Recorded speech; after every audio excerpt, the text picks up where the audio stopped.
The last 36 hours have been among the bloodiest on record, leaving 10 dead, which includes a 9-year-old boy among the body count, and 37 more were wounded in a series of separate, but horrifically similar attacks.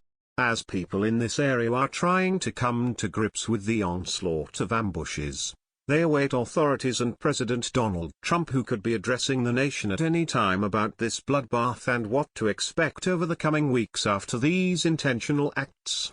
While most people were making weekend plans, Chicago thugs were preparing for a bloodbath, knowing that nobody would stop them at their killing game that began on Friday evening and continued into Sunday morning.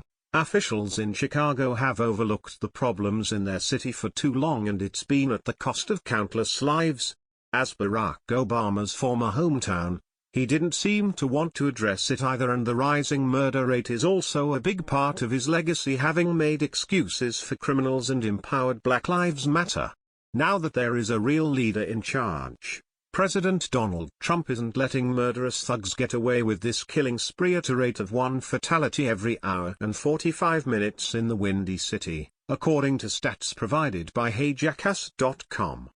The respect for human life is completely absent in the tight gun-controlled city on both ends of the spectrum. Thugs pick their victims at random without concern for age, as was seen this weekend with the unprecedented violence. This lack of respect extends to local government, which has done nothing to stop it and removed citizens' right to defend themselves against it. The 9-year-old Gustavo Garcia was in an SUV with a 31-year-old at 11:13 p.m. Friday when they were shot in the East Side neighborhood on the far south side, according to Chicago police and the Cook County Medical Examiner's Office. Fox 32 Chicago reported.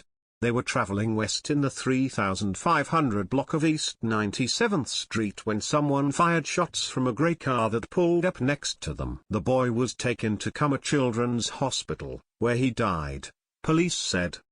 The man was in critical condition at Christ Medical Center in Oak Lawn. The final fatal shooting of the weekend, that's been reported so far, was a 23-year-old man who was parked in the wrong place at the wrong time. According to Fox 32, this 10th victim of the weekend was sitting in his vehicle at about 3:20 a.m. on Sunday, when he was approached by 2 men at random who shot him in the chest and the left arm. 2 hours prior to that attack, 2 men had been standing on a street corner when they were approached by different gunmen who shot each of them at random. A 31-year-old man died with a gunshot wound to the neck. A 32-year-old man was shot in the right leg, and his condition had stabilized, Fox reported. The 6 other victims killed between Friday night and early Sunday morning died in the same random manner of attack. Chicago has become more of a war zone than a place to call home, where it's not even safe to go outside without risking your life. Almost as shocking as the overwhelming crime rate in the city, is the fact that in 90% of these cases, where victims were either injured or killed, not a single suspect has been charged, Alan B. West reported. Perhaps this statistic came out at the end of Barack Obama's presidency, after allowing thugs to run free and excuse it as what disgruntled millennials do when suffering from poverty. What's interesting to note is that not a single one of these shootings this month involved a police officer, which is a big statistical change since Trump has been in office.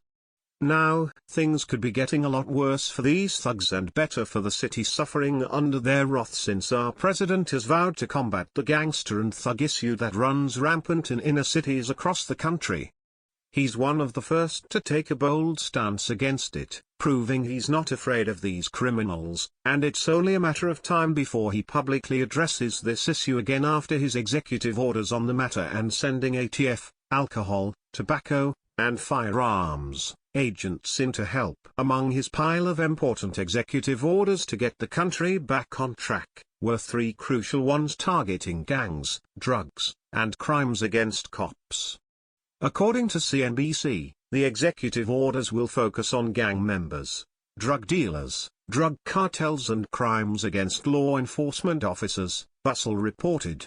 During Jeff Sessions' formal ceremony after his confirmation, President Trump announced his plans for these 3 executive orders, which give more authority to law enforcement. During his ceremony, Sessions said that the U.S. has a crime problem that may be a dangerous permanent trend, Brussels reports added.